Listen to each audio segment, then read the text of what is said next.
कराची के shopping mall में खौफनाक आग, 11 अफराद की जान चली गई। आग राशिद मिनास रोड पर वाक़े मॉल के छठे फ्लोर पर लगी। चौथा और पांचवा फ्लोर भी शोलों की लपेट में आया। दर्जनों दुकानें खाकस्तर, करोड़ों रुपए का सामान राख के ढेर में तब्दील हो गया। बालाई मंजिलों पर मौजूद दफातर में नाइट शिफ्ट के लोग मौजूद थे। चीफ फायर ऑफिसर ने बताया, इमारत में आग बुझाने के आलात थे, न बाहर निकलने का कोई हंगामी रास्ता। एडिशनल आईजी ने 3 रुकनी तहकीकाती कमेटी कायम कर दी। कमेटी 7 रोज में रिपोर्ट कराची पुलिस चीफ को अरसाल करेगी।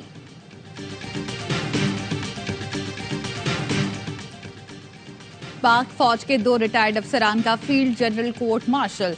फौजी एहलकारों को बगावत पर उकसाने का जुर्म साबित होने पर मेजर रिटायर्ड आदिल फारूक राजा और कैप्टन रिटायर्ड हैदर रजा मेहदी को कैद बामुशक्कत की सजा सुनाई गई। आदिल फारूक राजा को 14 जबकि हैदर रजा मेहदी को 12 साल कैद बामुशक्कत सुनाई गई।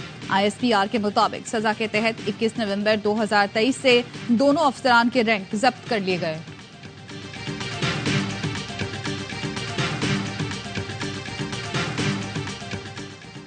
और वजीर आजम था तो मुझे कहा गया गले में रस्सी डालकर बाहर निकालेंगे, तुम्हें जेल में डाल दूंगा। धरनों के बावजूद काम किए, अपने अहदाफ पूरे किए। कुछ अरसे में पाकिस्तान तरक्की याफ्ता मुल्कों में शामिल हो जाता।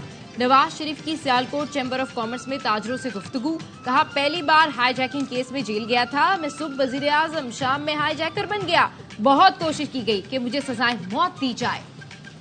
हमारे कायद को मिटाने वाले खुद मिट गए। 8 फरवरी को नवाज शरीफ चौथी बार वजीर आजम मुंतखब होंगे। खुशहाली का नया दौर शुरू होगा। नून लीग के रहनुमा ख्वाजा आसिफ कहते हैं, माफी तलाफी करने वालों की लाइनें लगी हुई हैं। नवाज शरीफ की जात पर अल्लाह की मेहरबानी है। वर्कर्स जितना शुक्र अदा करें वो कम है।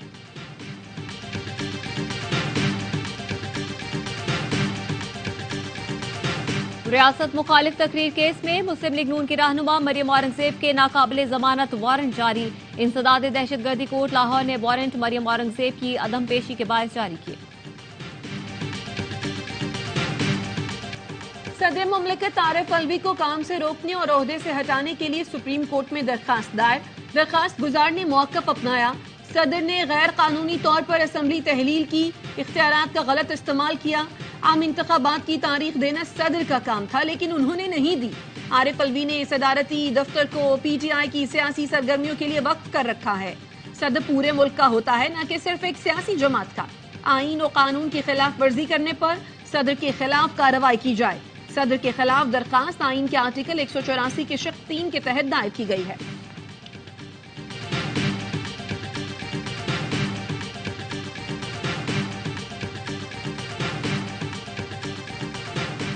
अदम एतमाद से 2 माह पहले नून लीग से मुज़ाकरात में सब तय हुआ। शहबाज शरीफ ने जो वादा किया पूरा किया। हमने तहैया कर रखा था, चेयरमैन PTI को वजीर आजम नहीं रहने देना। साबिक अपोजिशन लीडर राजा रियाज की ARY न्यूज से गुफ्तगू। कहा, पता चला था हमें लॉजेस से उठाने की कोशिश होनी है, इसलिए सिंध हाउस चले गए। जब हमें नहीं उठाने दिया गया तो उसका मतलब था अदम एतमाद कामयाब हो जाएगी। नून लीग पंजाब में स्वीप कर रही है। इस तहकामी पाकिस्तान पार्टी का वोटर नजर नहीं आ रहा। कौमी हुकूमत बनानी ही पड़ेगी। दहशत गर्दों के अलावा PTI वाले भी कौमी हुकूमत का हिस्सा हो सकते हैं। आसिफ अली जरदारी और बिलावल भुट्टो के बयानात हल्के पुल्के हैं, संजीदा ना लें।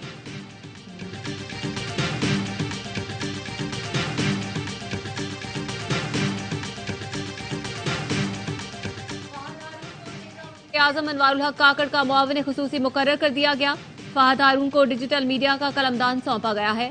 उनका ओहदा वजीर मुमलिकत के बराबर होगा।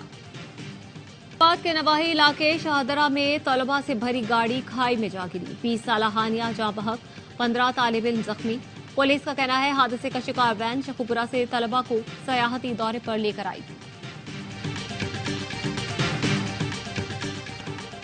कराची में DSP और दीगर एहलकारों की औरंगी टाउन में डकैती की तहकीकात। मुश्तरका तफ्तीशी टीम का SHO डिफेंस शौकत आवान की गिरफ्तारी के लिए थाने पर छापा। SHO को गिरफ्तार नहीं किया जा सका। तफ्तीशी हुकाम का कहना है शौकत आवान 22 नवंबर से थाने नहीं आ रहा, बीमारी का बहाना बनाकर गायब हो गया। मुलजिम के बयान की रोशनी में ही कार्रवाई आगे बढ़ेगी। वारदात में इस्तेमाल एक मोटरसाइकिल भी बरामद कर ली गई।